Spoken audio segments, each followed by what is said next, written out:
is Thursday, March 21st of 2024. And you, all of you, are watching Guy's Daily Drive. Bam!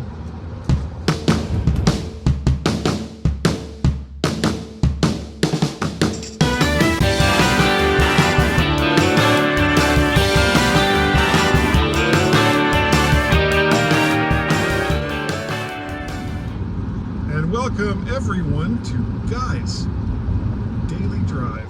I hope you are having a wonderful, wonderful day. It is nice and sunny here in Northern Virginia, and I'll take that. I'll take that every single time.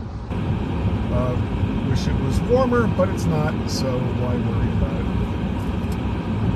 That is like... Hold on a second.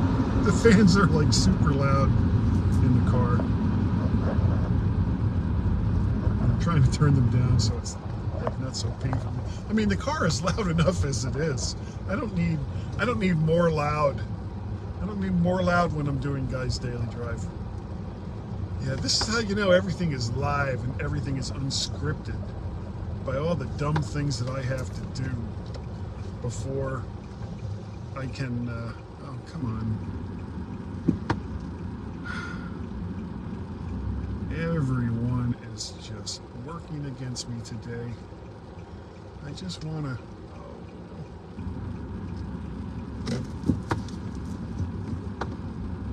I just want to go. Stop. All right. Somehow I'm in. How can there be a traffic jam?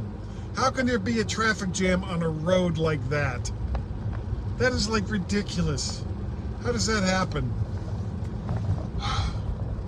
Too many cars, too many really dumb drivers. And here's a school bus that's going to make my life miserable. I don't know what they're doing. And this is just interrupting my flow. Okay, I'm going to go. Whoops. No, I'm not. They got the right of way. Damn! Damn. Wow. I don't know what's happening today. There's like a ton of traffic. And here's like a bunch of cars. I don't... This is another two-lane road. How is it that there's... That was probably like over 10 cars that just went by.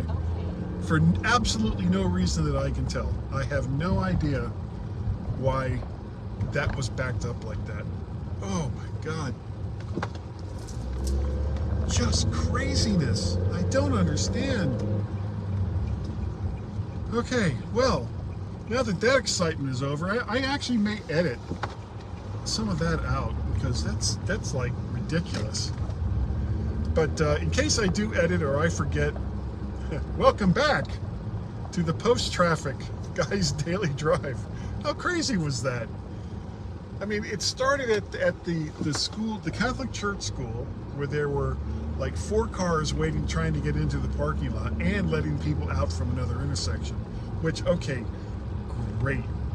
You're being conscientious and, you know, polite and all the rest of that. But in the meantime, there's a lot of other cars that are trying to get through. So why not just do your business, wait until traffic has died down a little bit, then let them in, if that's what you want to do. Okay. You know, I haven't even started on my main topic.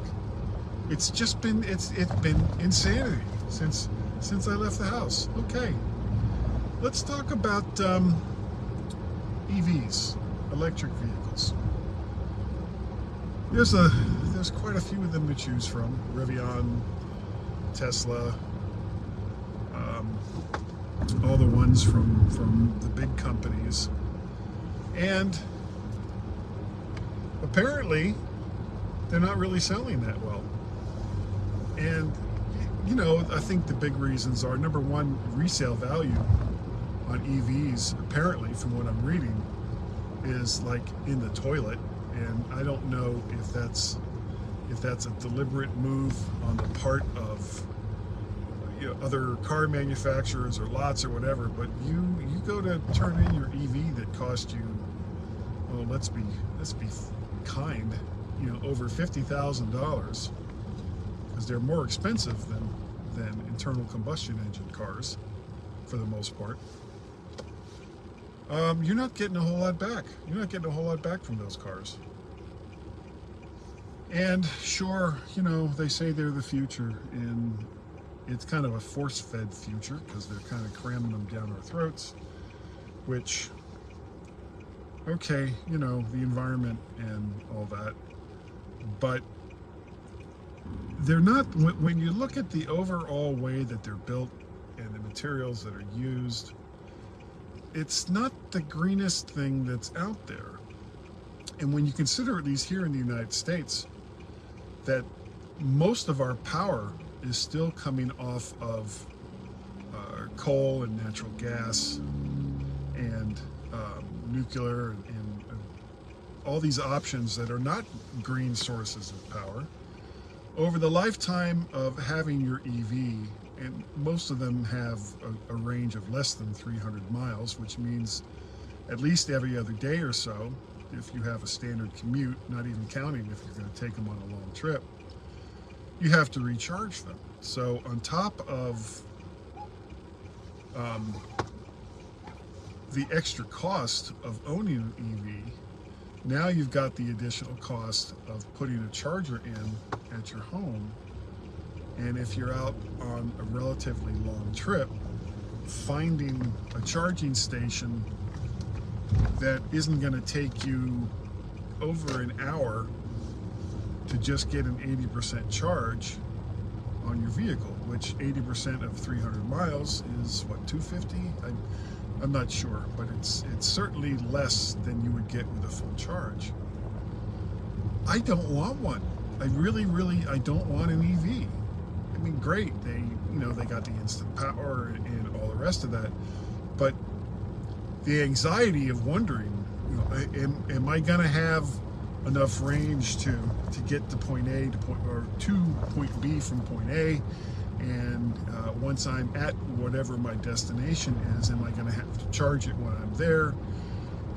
I'm just not seeing the advantage. And some car companies, including Toyota, are basically kind of putting the brakes on it a little bit because they're not seeing the sales either. And the thing that kept a lot of the EV sales going were various government programs that gave you tax write-offs when you bought an EV, and depending on what state you live in and all the rest of that, some of them actually would kind of take it off the top, but certainly not enough to make it worth the extra expense to me to own an electric vehicle. The car that makes more sense to me are hybrids, and depending on how your hybrid works, and I'm not an expert, I'm not going to claim to be an expert, but if you have an electric motor and a gasoline engine, and you're using that electric motor for, say, let's say it has a range of, and most of them don't even have this, a range of 120 to 150 miles, at which point it has to be recharged, which it can be done via the gas engine. Now, once you switch to the gas engine, your performance kind of goes to hell, but at the same time that it's running the car, it can also somewhat be charging the electric motor. So you have the range, and I don't know, maybe put larger internal combustion engines into hybrids so that you're getting, let's say you only get 100 horsepower out of your internal combustion engine that's also charging the batteries for your electric motor. Okay, well, that's enough to keep you going at relatively low RPMs at highway speed.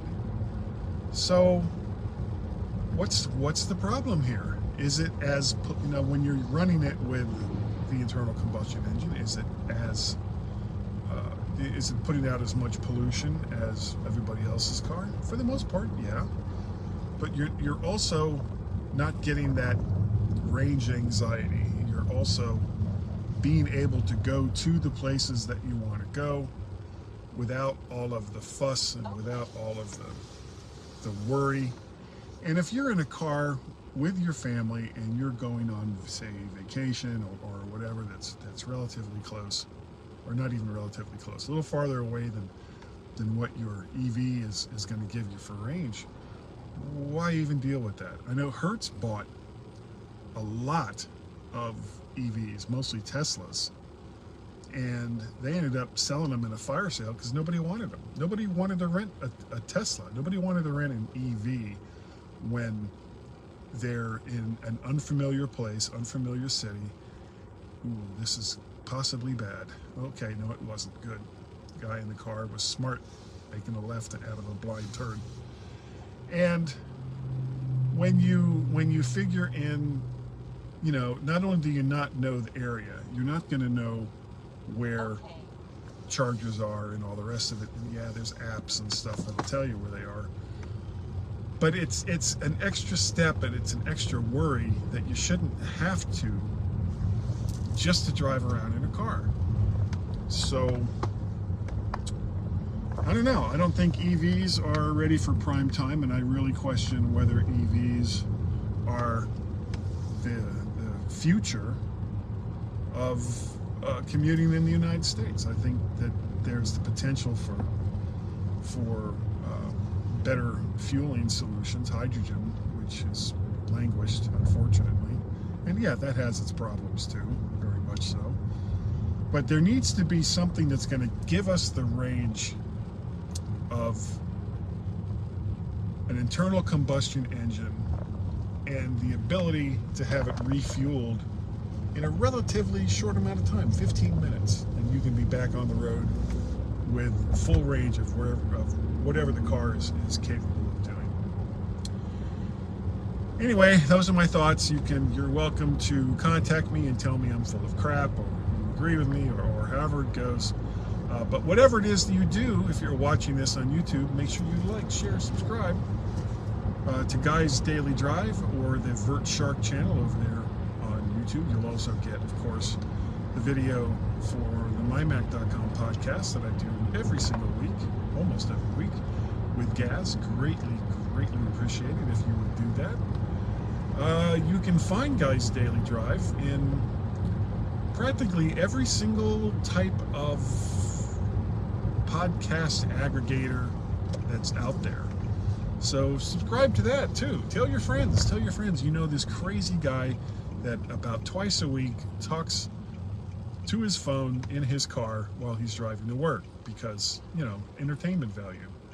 Will this be the time that he messes up and crashes his car because he wasn't paying enough attention? Well, I can tell you for the most part, no, I'm very careful, even when I'm doing Guy's Daily Drive.